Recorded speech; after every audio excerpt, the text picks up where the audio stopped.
I'm gonna close my camera because it doesn't make sense. Look like a ghost there.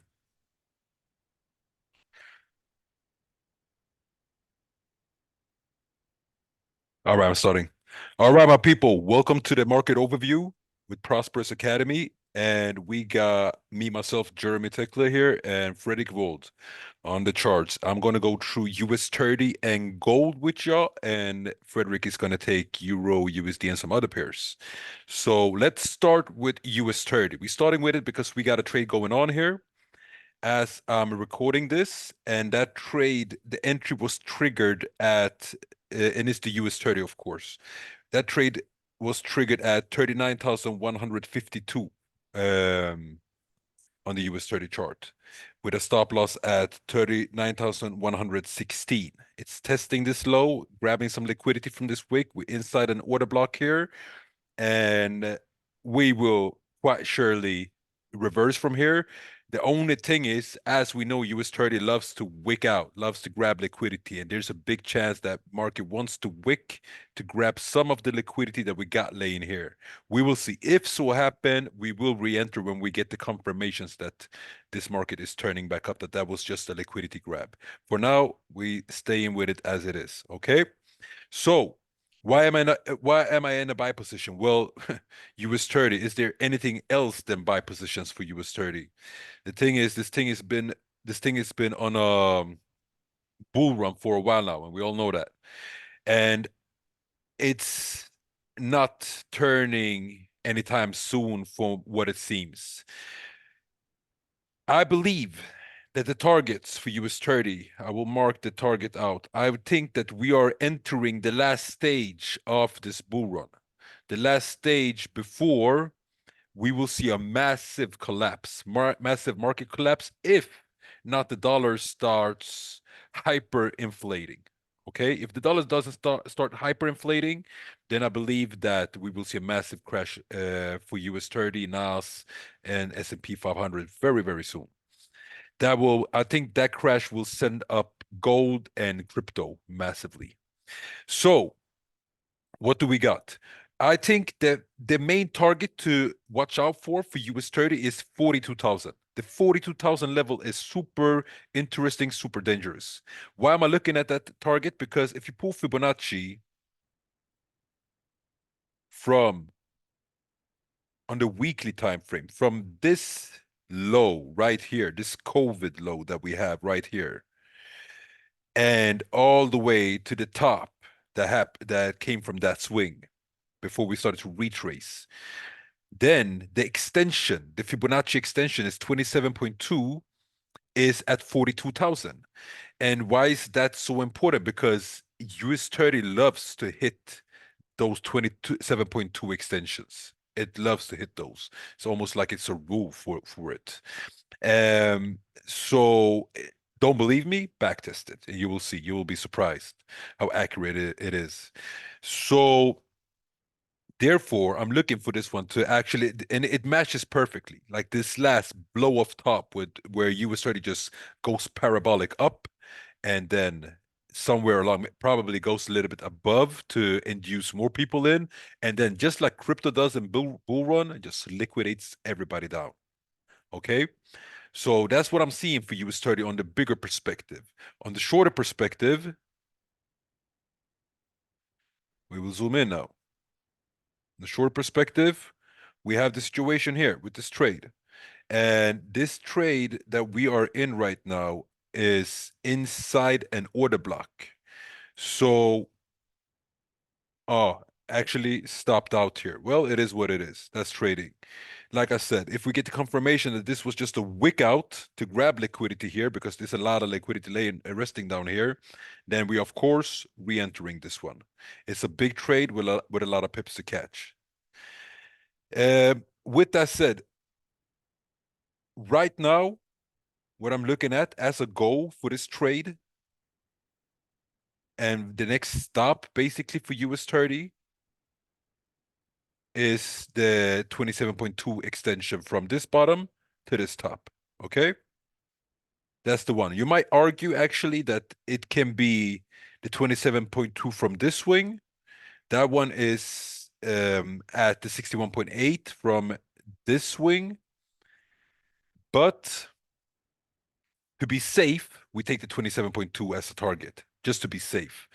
If it doesn't, if it proceeds from there, then all good. But that's what we're targeting first and foremost. So we're targeting 39,317, basically. And that is on 8 cap as a broker, because we all know that US30 has different numbers for different brokers. When the collapse happens, when this thing decides to melt down, because it's gonna happen sooner or later, guys, I've said it before and I'm saying it again. The way down, let's say it hits 27.2. I see it coming down at least to the sweet spot, which means it's dropping 34%. That's about 1,400 pips. Um, no, sorry, 14,000 pips. What am I talking about? 14,000 pips is that. If we come down to the demand zone, which is there's a very high probability that it does. The demand zone is at 22,200, let's say 22,300. That is 46 pips drawdown. All right. That is a major recession in the economy. That is a major crash.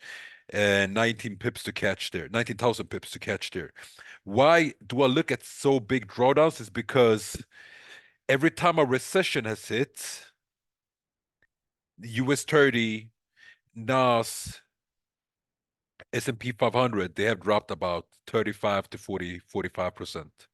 So that's what we're looking at now as well. And this time, people say it's different. Yeah, it's different. It's going to crash harder than it did before because we got two crashes. We got a 2008 crash that didn't it didn't get resolved. The issues that created the crash didn't get resolved.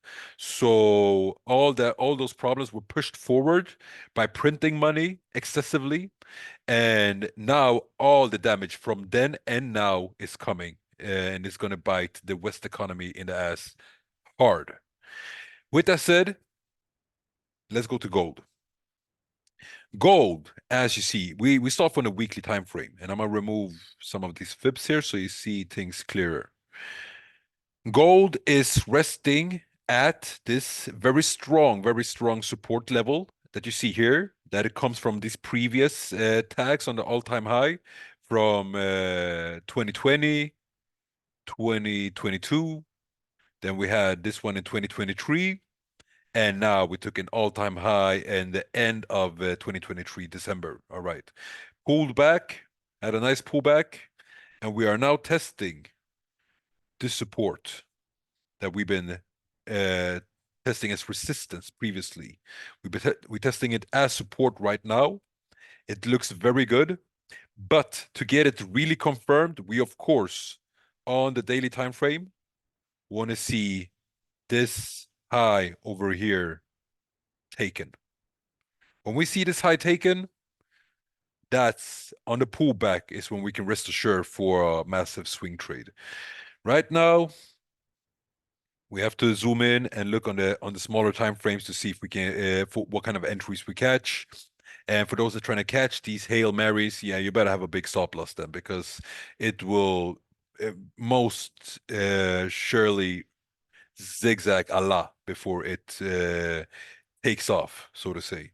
But it will take off. Looking at the fundamentals, looking at what euro, looking at what Turkey, Russia, China, and all these countries, Africa, all these countries are doing, selling off US dollar, dumping US dollar, and scooping up all gold they can find. So fundamentally, gold is super strong and should fly. Technically, yeah, it's starting to look very strong as well. Yeah, we created a lower low here, of course, but I think that this lower low was just to grab liquidity from this order block here, this very strong order block, clear up this very strong, this imbalanced candle here, this institutional imbalanced candle, and now we're moving our way up. So let's see where this goes. With that said, I'm done with gold. I'm done with US30, and I'm giving the host back to Frederick. Thank you, thank you. All right, so I'm gonna get my screen up here real soon. All right. So we are going to start with the dollar. Why does we start with the dollar? Because you always want to look at the dollar on the currency pairs we're trading. So what happened with the dollar? So let's go to the weekly, and here we have some sort of explanation on what's going on here. So what happened? We had accumulation, had impulsive move to the upside, and you had retracement. What's so special about this retracement is it also respected the 235 EMA, and that's a good sign on the higher time frame. Same time, it also respected the 78 and the 88.6. You can see how much pressure it was there to push the market up like this. When you go into the daily time frame, and even the 12-hour time frame actually to make it even better, we saw market pushing down last week, full liquidity from the 71, and then pushed up. And now we did the same thing today. It started with pushing down, respecting the 61.8, and still continued to push up. It also respected the 235 EMA.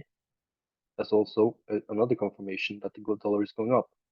That means we can look for sell on gold, eurusd, and all other currency pairs that are paired against the dollar. So when you see one zone respected, second zone respected, plus you have the confirmation with the EMAs, then you're good. And so I marked up its sell trade on eurusd. Last week I missed my entry because my alarm didn't went off, but it is what it is. I'm going to try to re-enter it this week. Same thing happened here, just the opposite of the dollar. What happened? Market pushed down, it retraced, respected the 88 and the 78, pushed back down, open up, and still continue to push down. We want to see it break below the 235 and the 50 and the 20 EMA. But if we take the dollar and where the dollars want to go now, I think we can see this go all the way down to the 27.7, 27.20. And it's a reason for that because it's a lot of liquidity down here, as you guys see. So this is the two trades I'm keeping my eyes up for now this week, especially the USD.